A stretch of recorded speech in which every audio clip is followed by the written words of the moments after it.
What's up, everyone? Welcome to today's video. Welcome to the Video Game Fight School channel. Thank you very much for tuning in.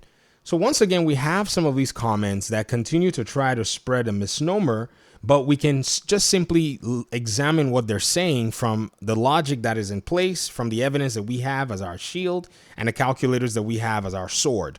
It's not too hard. All you got to do is basically embrace the facts and what they tell you, and the truth is basically right around the corner. So in my video where I talked about Xbox basically, being in a position where Square Enix has ditched PlayStation and its exclusivity and is embracing Xbox, somebody basically wrote on here, Bootstrap 670, Microsoft doing their best to destroy gaming. Now, this is one of those comments where you have to basically say, hey, what's wrong with what has been said? Did Square Enix, its new incoming leadership and one of the big developers on the Final Fantasy front, did they not all shake Phil Spencer's hand together in almost a heartwarming embrace to the Final Fantasy audience, signaling to them that we're looking out for what it is that your concerns are, and it seems like we're bringing something your way? I mean, that literally happened. So it seems what may be going on right now is the threat that a lot of people who are basically, in a sense, tied their identity to some plastic box see as a threat. You see, for the most part, what's happened is people have been in their own little bubbles. They've been enjoying the fact that the platform that they've been on has been serving them and basically making games and has looked like the superior gaming, company. And this is a PlayStation side. However, what has not necessarily been taken into account is if Xbox needed to stay in the industry and if Microsoft needed to keep Xbox in the industry, they needed to make moves that were, for the most part, very jarring. And what's going on now is these moves are so jarring, it's made a lot of people abandon a lot of common sense and a logic that you can actually use to look and approach all of this. What is Microsoft and Xbox doing to destroy the gaming industry? They're providing consumers with a very powerful option to be able to play games wherever they want for a very affordable price. Game Pass. Acquiring Activision to add to their library is a problem. When PlayStation acquired Bungie, it was not a problem because, you can't compare Bungie and you cannot compare Activision because, one of them is more expensive than the other one, or one of them makes the biggest game every year. So what? If PlayStation had $67 billion, do you think they wouldn't acquire Activision? They didn't even have $67 billion, but they were already money-hatting and making arrangements to make their version of Call of Duty a more superior version that was not at parity with the Xbox version. So don't give me that righteous talk that PlayStation would probably have done things differently. They would not have, because seeing as tiny and puny their wallet was, that they were already using it to leverage everybody because they were selling more consoles, already signals to you what they were capable of doing and what they probably would have done if they were in the position that Microsoft was. So let's not go ahead and make light of this particular thing. We can see from the actions very deliberately how PlayStation had basically been single-handedly changing the industry and carving out this particular, I would say, perception that they were the superior platform to play on, when in reality, their own exclusives were not all that they were offering. They were going to these other publishers, taking their games and saying, hey, put your games on our own platform and get an advantage for us. And then they kept doing it over and over again, that people don't even necessarily recognize Final Fantasy anymore outside of PlayStation. Yet even the publisher, Square Enix, almost doesn't recognize Final Fantasy anymore, outside of PlayStation. So now it seems like the need for a corporation to grow is now here, where they don't have to depend on PlayStation, and they find out that there's an opportunity. So what are they going to do? They're going to bring their games to Xbox. They're going to bring their games to more platforms.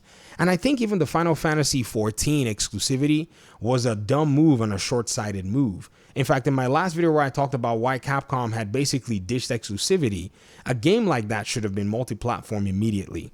I keep seeing this conversation, basically bring up this whole talk of, well, the juice is not worth the squeeze. Porting your game to Xbox is not necessarily, an ideal move to make as a developer or as a publisher. Man, that's a very idiotic comment. Don't make that comment again, because what you're doing is you're encouraging independent developers to abandon the Xbox ecosystem and leave it free for the big name publishers. because the big name publishers, they're not idiots for the most part. I mean, sometimes they can act idiotic, but their finance departments and their business departments, man, they're not dummies. You know why? There are 27 million series consoles that are out in the wild. There are twice that many or more of PlayStation 5 consoles out in the wild. Why would anybody want to slice their potential of possibly selling their product by 27 million possible users?